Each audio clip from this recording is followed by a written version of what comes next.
Giants walked among men. God spoke directly to humanity. But something terrible was happening. The world before the flood hid secrets that few people know. Was it beauty or horror? Fallen angels, extreme violence, total corruption, an advanced civilization, but spiritually dead. People lived almost 1,000 years, plenty of time for evil to perfect itself. The earth cried out for justice. The world before the flood was the stage for the greatest judgment in history. But why? What really happened in those lost days? The truth you're about to discover will change the way you see the past and the future. Hit that like button and subscribe to the channel. Have you ever imagined what it would be like to live in a world where giants walked among us? A world where the sky looked different, where people lived for centuries, and where the memory of the Garden of Eden was still fresh in many minds. This was the world before the flood, a corrupted paradise that few dare to explore in its true essence. What the Bible actually reveals about this mysterious era is way more fascinating and terrifying than most preachers ever mention. Today we're going to uncover the secrets of this lost world, where angels walked among men, and the divine beauty of creation existed side by side with unimaginable horrors. Get ready for a journey that will forever change the way you see humanity's past. At the dawn of that era, the world was a place of unimaginable splendor. Humanity, still close to its divine origin, enjoyed an almost tangible connection with the Creator. Adam and Eve, even after the fall, could still hear God's voice and passed that direct experience on to their descendants, creating a civilization aware of divine reality. But as generations went by, that connection started to break down fast. Sin, like a spiritual disease, infected every part of human society. The extraordinary lifespans back then, people living for centuries, allowed evil to grow deeper and more sophisticated in ways we can barely imagine today. Picture a world where people grew not just in wisdom, but also in wickedness for 800, 900 years. The Bible tells us in Genesis 6:5 that the Lord saw how great the wickedness of the human race had become on the earth, and that every inclination of the thoughts of the human heart was only evil all the time. What started as paradise was turning into hell on earth. Have you ever wondered what it would be like to live in a world where evil had centuries to perfect itself? The next chapter reveals something even more disturbing about that era. In the days before the flood, humanity lived with a striking duality.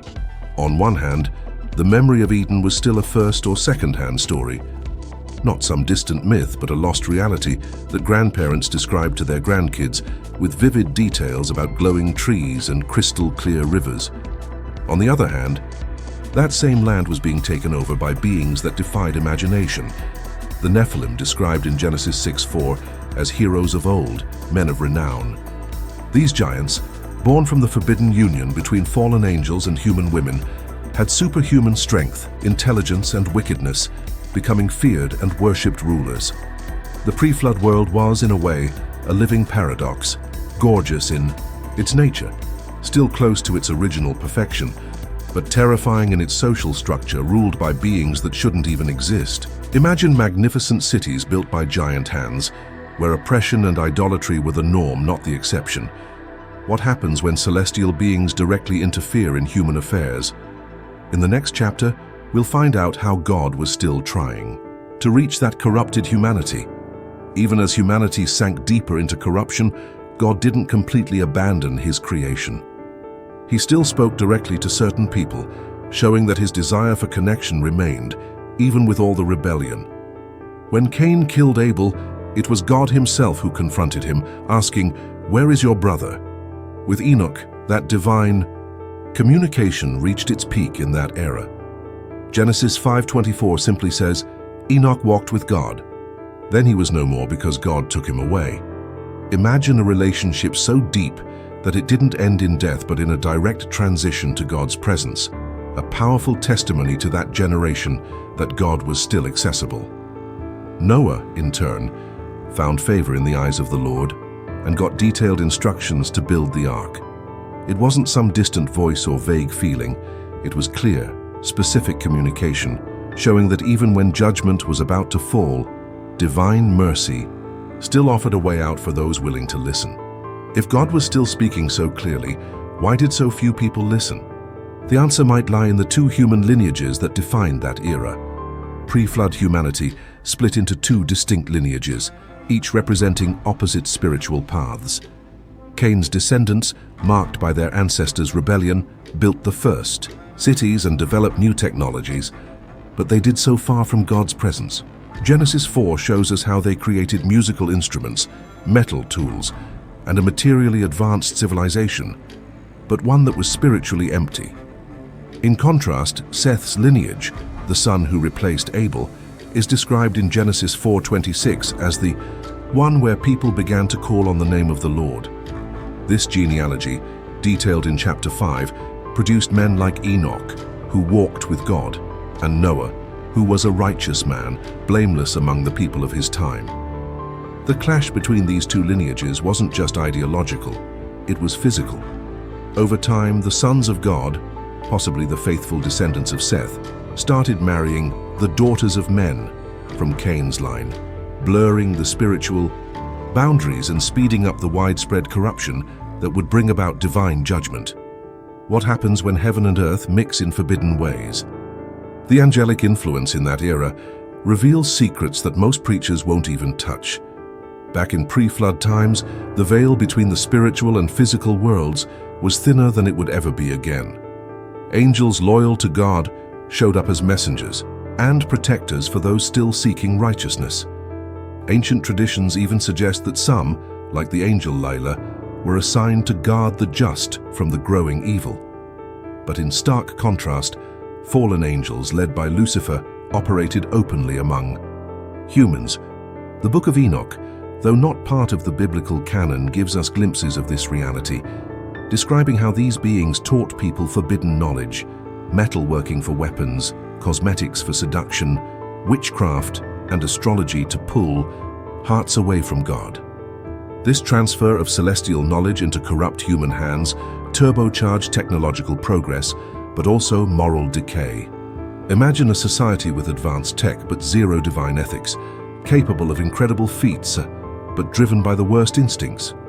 That's the world God watched with growing sorrow. But what happens when celestial beings don't just influence, but actually reproduce with humans? The answer lies in the mysterious Nephilim.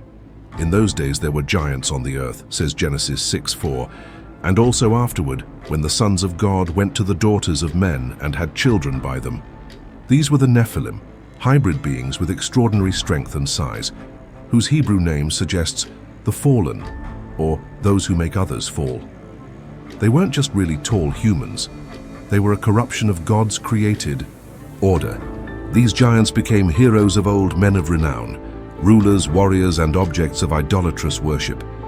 Extra-biblical accounts suggest they ruled entire cities, demanded human sacrifices, and established reigns of terror. Their presence was the ultimate expression of the corruption that had overtaken the earth. The violence of the Nephilim was so extreme that, according to some interpretations, it was one of the main reasons for the flood, not just to judge humanity, but to wipe out this corrupted bloodline that threatened God's entire plan of redemption. God couldn't let this genetic and spiritual contamination go on forever. But where did this cosmic corruption start? To really get it, we need to go back to the first rebellion, not on earth, but in heaven. The corruption that flooded the pre-flood world didn't start on earth. It started in the heavens. Isaiah 14 and Ezekiel 28 give us glimpses of this cosmic tragedy, how Lucifer, the light-bearer, full of beauty and wisdom, let pride infect his heart. "I will ascend to the heavens," he declared. "I will raise my throne above the stars of God." This original rebellion drew in a third of the heavenly angels, as Revelation 12:4 suggests. Banished from God's immediate presence, these powerful beings turned their attention to newly created humanity, driven by envy and a desire to corrupt what God loved most. The Garden of Eden was just the first battlefield in this spiritual war. In the pre-flood world, these fallen angels ramped up their influence, not just tempting humans like the serpent did with Eve, but physically interacting with creation in ways that violated the order God had set. The result was a corruption so deep, it even affected humanity's genetic code. How did the disobedience of a single couple in the garden open the door to such devastation? The next chapter reveals the lasting consequences of original sin when Adam and Eve gave in to temptation in the garden. They didn't just break a rule, they broke a vital spiritual connection. Romans 5:12 tells us that sin entered the world through one man, and death through sin. This fundamental rupture changed human nature itself and our relationship with the Creator. The consequences were immediate and devastating: shame, fear, guilt, and being cast out from God's direct presence. But the long-term repercussions ran even deeper. The earth, once perfectly harmonious, was cursed. Work, once a creative joy, became hard labor. And the human heart, once naturally drawn to God, turned inward. In the pre-flood world, these consequences had centuries to play out and intensify. Each generation drifted further from the original design, with the knowledge of God gradually replaced by idolatry and self-glorification. What began as a simple act of disobedience ended up as an entire civilization built in opposition to God's principles. What would it be like to live for nearly 1,000 years in an increasingly corrupt world? The extraordinary lifespans of that era reveal something surprising. Before the flood, human life stretched on for centuries. Adam lived 930 years, Methuselah hit the record at 969, and even after sin entered the world, death took its time. This extraordinary longevity, carefully recorded in Genesis 5, isn't a myth. It's historical reality with deep implications. On one hand, such long lives allowed for an accumulation of knowledge and experience we can't even imagine today. Picture the wisdom of someone who's lived 9 centuries. Adam could have personally known his descendant Lamech, Noah's father, creating a direct chain of oral testimony from creation to the flood. On the other hand, that same longevity meant evil could take root in ways impossible in shorter lives. Grudges could last for centuries. Evil strategies could be refined over generations, and those who chose rebellion had hundreds of years to corrupt others. Wickedness didn't just spread, it got perfected over time. What made the physical environment of that world so different from ours? The answer might lie in an atmospheric structure that many biblical scholars believe once existed. The world before the flood had physical characteristics that were radically different from what we see today. Many Bible scholars suggest that the earth was surrounded by a water vapor canopy or atmospheric dome, mentioned in Genesis 1:6-7 as the waters above the firmament. This structure created ideal weather conditions all over the planet. Under this protective canopy, harmful solar radiation was filtered out, atmospheric pressure was likely higher, and the climate stayed mild and stable from pole to pole. There were no devastating storms or extreme weather. Plants grew with unimaginable abundance, forming vast forests and lush plains that supported incredible biodiversity. These perfect conditions didn't just contribute to human longevity, they also allowed animals and plants to grow much larger than what we see today. But this environmental perfection was gradually ruined by reckless human exploitation, setting the stage for the global catastrophe that was about to come. How did violence become so normal in that society? The story of the first murder gives us some important clues. The first murder in human history set a dark pattern that would multiply exponentially in the pre-flood world. When Cain killed Abel out of jealousy, he didn't just take a life, he opened up a new path for humanity.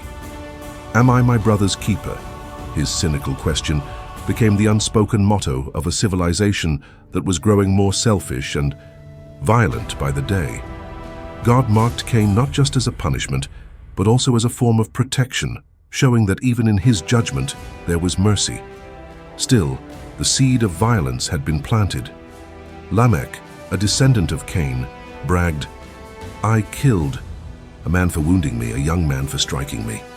If Cain is avenged 7 times, then Lamech 77 times. Genesis 4:23-24. This escalation of violence, from a reluctant murder to the glorification of revenge in just a few generations, shows how pre-flood society normalized brutality. What started as a shocking act became a way of life, with the strong dominating the weak and justice replaced by the law of the jungle. But while evil was spreading, a special lineage kept hope alive. Who were these faithful ones who resisted the widespread corruption? After Abel's death and Cain's departure, God gave Adam and Eve another son, Seth, whose name means granted or appointed. Genesis 4:26 tells us that during his time, people began to call on the name of the Lord, marking a spiritual revival in the middle of the world's growing moral darkness. Seth's genealogy, detailed in Genesis 5, highlights remarkable men like Enoch, who walked with God and was no more. His son Methuselah, whose name prophetically means "when he dies it will come," a reference to the flood that began the year he died, lived longer than any other recorded human, 969 years of proof of God's patience. This line culminated in Noah, described as a righteous man blameless among the people of his time. For 10 generations, this family preserved the knowledge of the true God, resisting the idolatry and corruption all around them. They were a spiritual minority, a faint but persistent light in an ever-darkening world. Just how bad did things get in that society? Now let's reveal the shocking extent of pre-flood wickedness. The earth was corrupt in God's sight and full of violence. That short statement in Genesis 6:11 sums up just how catastrophic pre-flood society had become. It wasn't just a few bad apples. Corruption had gone systemic, infecting every part of human civilization. Violence wasn't just an occasional crime, it was a way of life. The mighty Nephilim ruled with terror, and regular people copied their brutality. Ancient traditions suggest that cannibalism, human sacrifice, and all kinds of extreme sexual perversion became common practice. Justice had totally vanished from society. But the most alarming thing was the state of the human heart. Genesis 6:5 says, "Every inclination of the thoughts of the human heart was only evil all the time." Not just outward actions, but the very desires and motivations inside people were completely corrupted. Evil wasn't just occasional, it was constant. It wasn't partial, it was total. Did God try to warn that generation before the final judgment? The supernatural signs that came before the flood reveal God's mercy, even in the face of extreme rebellion. Before the waters of the flood came down, God sent some extraordinary signs as last warnings to rebellious humanity. Ancient traditions say weird, unexplainable things started happening. Sudden darkness in the middle of the day, rivers drying up for no reason, animals acting strange and migrating toward the ark, and skies turning an ominous red. The very construction of the ark was a visible, undeniable sign. For decades, Noah worked on this giant ship on dry land, a physical testimony of the coming judgment. 2 Peter 2:5 calls Noah a preacher of righteousness. He wasn't just building in silence, he was warning everyone who passed by. Even the animals arriving in pairs, calmly walking into the ark, was a miracle that should have gotten people's attention. But as Jesus later pointed out in Matthew 24:38-39, in the days before the flood, people were eating and drinking, marrying and giving in marriage up to the day Noah entered the ark, and they knew nothing about what would happen until the flood came and took them all away. How long did God wait before sending the flood? His patience with that generation says something deep about his character. "My spirit will not contend with humans forever," God declared in Genesis 6:3, setting a deadline of 120 years as humanity's last chance to turn things around. This wasn't just a random number, it was proof of God's incredible patience, giving people more than a century to change course.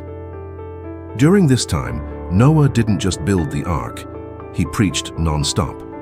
1 Peter 3:20 mentions God's patience in the days of Noah while the ark was being built. Imagine decades of constant warnings, with the physical evidence of the ark growing day by day as a visible reminder of what was coming. Tragically, instead of leading to repentance, this time of grace just saw human corruption get even worse. God's mercy was mistaken for weakness or indifference. When the rain finally started to fall, only 8 people, Noah and his family, had responded to the message of salvation. That's a devastating testimony to how stubborn the human heart can be. So what was the cataclysm that wiped out that ancient world actually like? The sheer scale of the flood shows just how seriously God takes sin. When God's deadline ran out, judgment hit with unstoppable force. Genesis 7:11 says, "On that day, all the springs of the great deep burst forth, and the floodgates of the heavens were opened." This wasn't just a heavy rain, it was a global cataclysm that literally reshaped the Earth's geology. Underground waters exploded to the surface with volcanic power, while the possible atmospheric vapor canopy collapsed, dumping torrents from the sky. Mountains got swallowed up, valleys were filled in, and entire cities vanished beneath the waves. The pre-flood civilization, with all its technology and corruption, was completely wiped out. For 150 days, the waters ruled over the earth, long enough to make sure nothing from the old world survived. The bodies of the Nephilim, tyrant kings, and idol worshippers were buried under layers of sediment, becoming the fossils we dig up today. The cleansing was total and irreversible. A fresh start was needed. But even in the middle of all that destruction, there was a redemptive purpose. So what does the flood teach us about God's bigger plan? While the waters covered the earth, the ark floated as a symbol of hope, a tiny world preserved for a new beginning. Inside, Noah and his family, along with representatives of every animal species, carried the promise of a renewed future. The flood wasn't just the end of an era, it was the birth of something new. When the waters finally receded and the ark came to rest on the mountains of Ararat, God made a new covenant with humanity, symbolized by the rainbow. "Never again will I curse the ground because of humans," he promised in Genesis 8:21, not because the human heart had changed, but because his plan for redemption would now take a new direction. This cataclysmic cleansing became a powerful spiritual archetype. Peter compares the flood to baptism, 1 Peter 3:20-21, and Jesus uses it as an analogy for his second coming, Matthew 24:37-39. The pre-flood world stands as a solemn reminder of divine judgment on sin, but also of the saving grace that always offers a way out for those who respond in faith. The world before the flood remains one of the most fascinating and unsettling chapters in human history, a time of extremes where the beauty of the original creation existed side by side with horrors born from rebellion.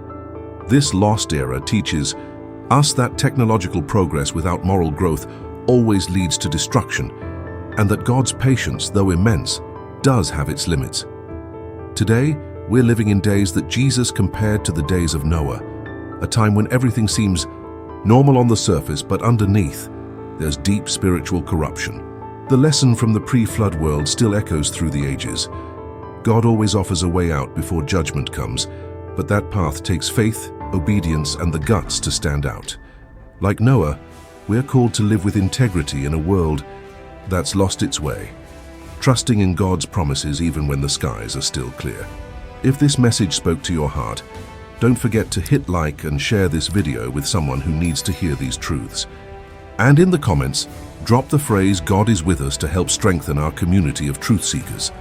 We're living in days just like Noah's, where everything seems fine on the outside, but there's a deep spiritual decay underneath. But just like God protected Noah and his family, He has a plan to preserve those who stay faithful in the middle of all the corruption. If you're not part of our family yet, now's the perfect time to subscribe to the channel and turn on notifications so you don't miss any important biblical revelations. Speaking of important revelations, did you know that just like fallen, angels influenced the world before the flood? There are 4 specific angels mentioned in Revelation who are bound at the Euphrates River, waiting to be released in the last days. These mysterious beings play a huge role in the final events of this world, and very few people really understand what they mean. To uncover this hidden truth from the book of Revelation, make sure to check out our next video. Who are the 4? Angels bound at the Euphrates, the hidden truth of Revelation. You'll find the link in the description and in the card popping up on your screen right now. Until our next time together in the Word, remember, knowing biblical truth isn't just a privilege, it's a responsibility for the times we're living in.